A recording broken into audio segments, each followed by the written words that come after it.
এই বড় ম্যাজিক প্যাকেটটায় থাকে এই রকম দুটো প্যাকেট, যেটা মিশিয়ে এরম একটা গোল হয়। মজা করছিলাম। আজকে আমরা করছি একটা পেন্ডেন্ট, যার জন্য আমরা একটা ফুল করে নেব। আর এই ফুলের পাপড়ি করার জন্য এভাবে গোলগুলোকে হাতের সাহায্যে শেপ করে নিলাম। তারপর সেফটি পিন দিয়ে আরও ডিটেলিং অ্যাড করছি পাপড়ির মধ্যে। এবার একটা একটা পাপড়ি জুড়ে টোটাল 5টা পাপড়ি আমি ফুলের মতো শেপ করে জুড়ে নেব।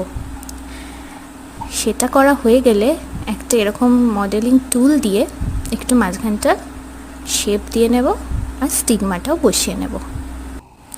এরপর একটা ফুলের কুঁড়ির শেপ দিয়ে সেটাতেও ডিটেলিং অ্যাড করব সেফটি পিনের সাহায্যে।